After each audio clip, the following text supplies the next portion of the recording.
sur votre plateau le chemin vers la maturité. Notre grande mission est de vous faire découvrir des livres chrétiens pour votre édification.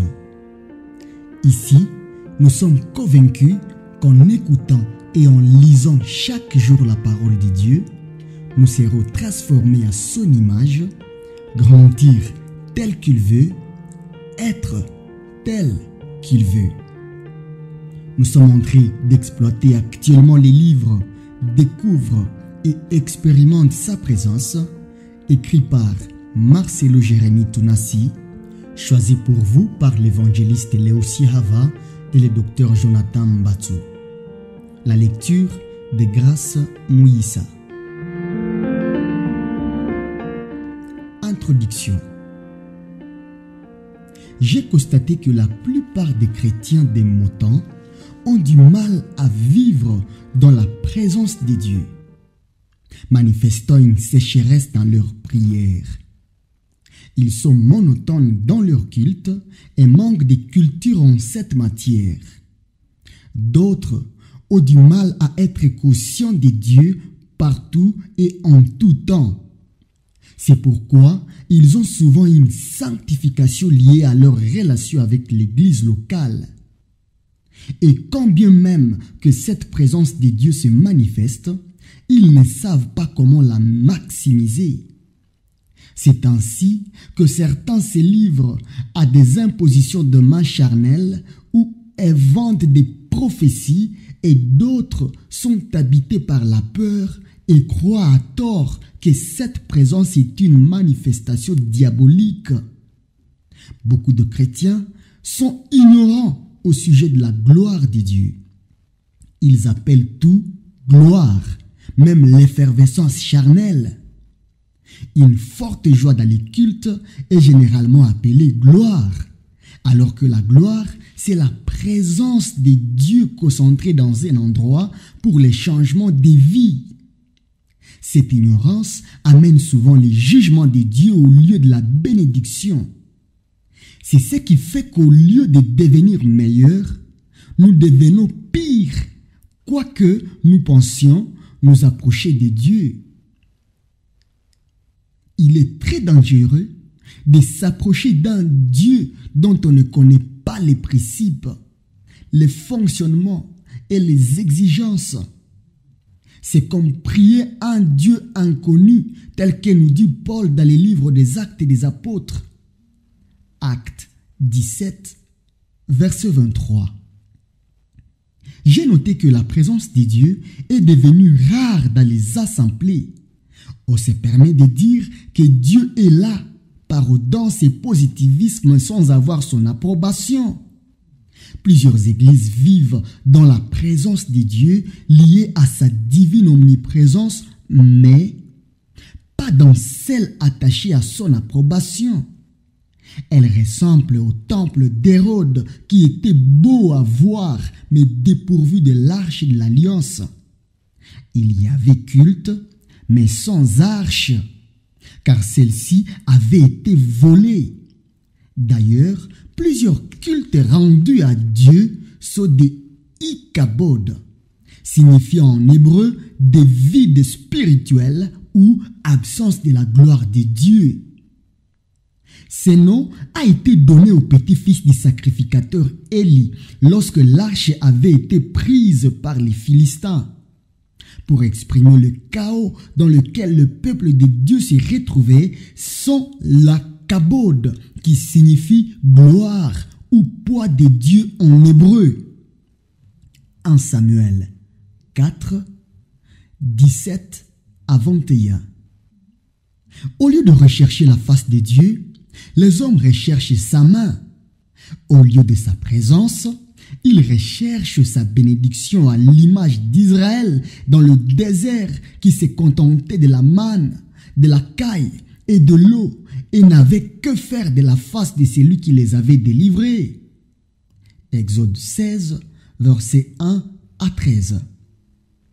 Autant Israël s'est contenté d'un culte basé sur l'œuvre d'un médiateur en la personne de Moïse, de même, l'Église actuelle se contente des hommes de Dieu qui cherchent la face de Dieu à sa place.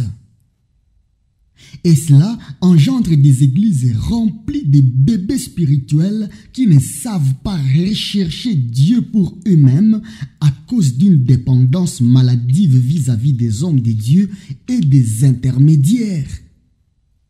Je sais que Jésus revient bientôt et il ne prendra qu'une église qui vit dans sa présence.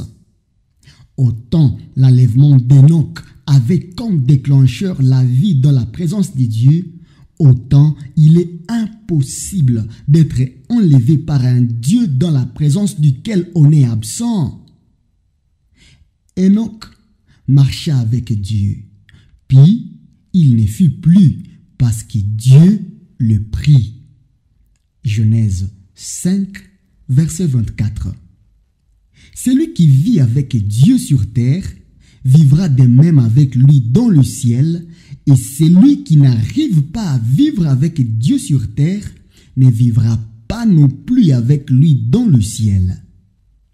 Ceci est crucial car notre attitude à l'égard de la présence de Dieu sur la terre détermine notre éternité.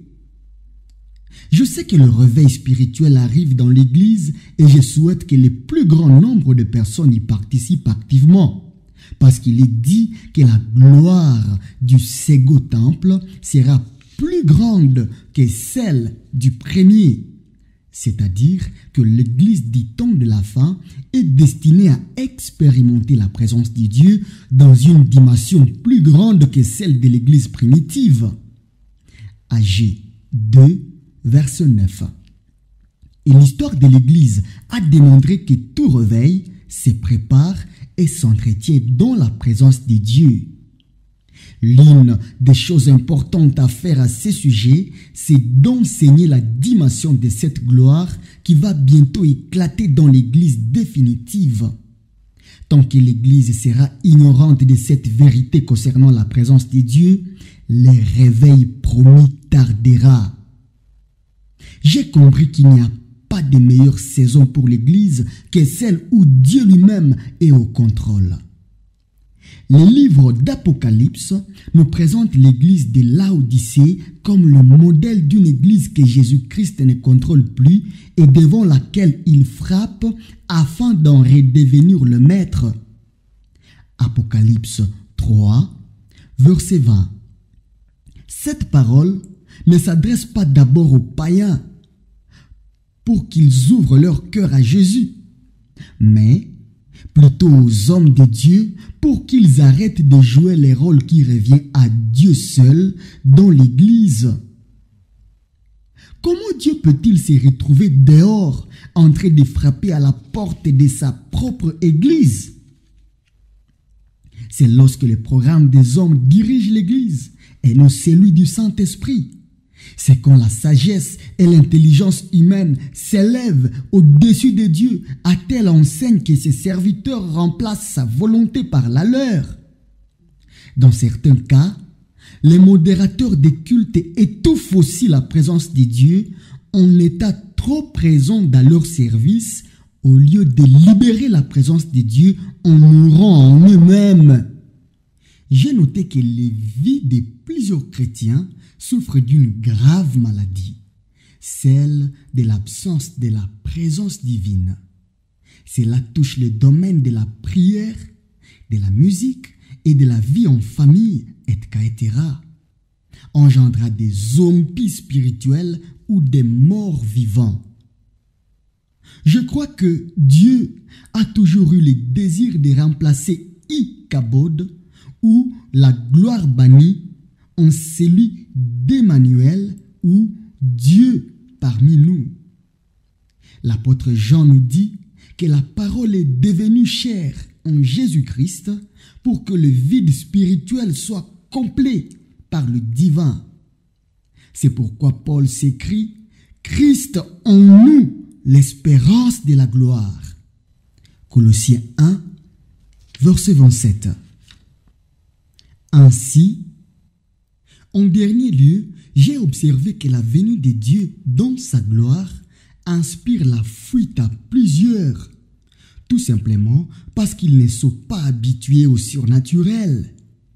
Malgré la présence d'un Dieu surnaturel dans leur cœur, ils sont naturels et préfèrent que Dieu se manifeste naturellement à eux.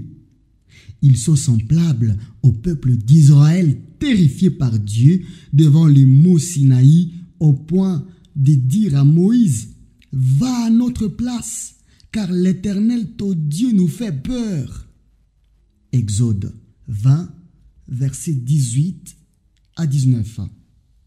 Ce livre est écrit afin de partager certaines expériences et compréhensions ayant trait à la présence de Dieu.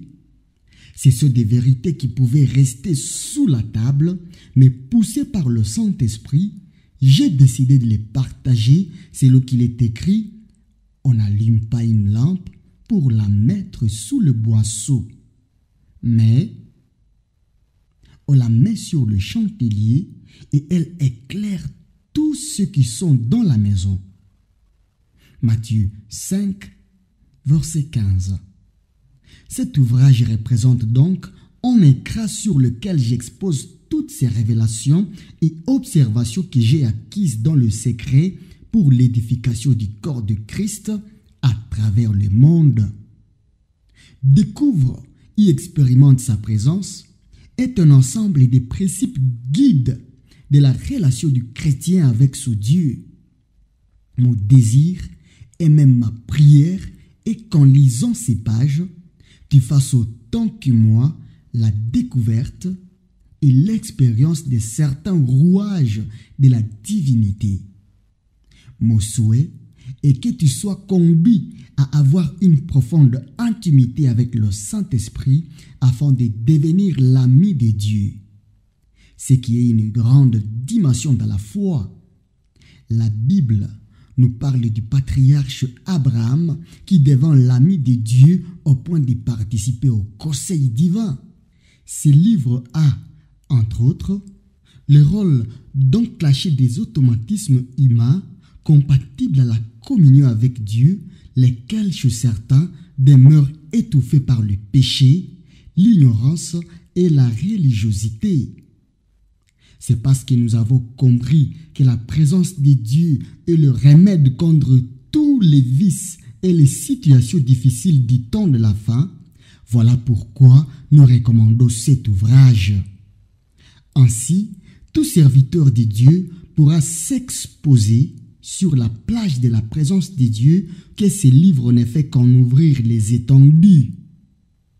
Je le dis avec certitude, car je sais que l'impact qu'une personne peut exercer sur le monde est fonction de la profondeur de sa relation avec Dieu. Je crois que les acquis de nos expériences avec Dieu doivent traverser les générations. Voilà pourquoi je t'encourage à lire ces livres avec passion, car personne ne reste le même après avoir passé du temps dans la glorieuse présence du Père.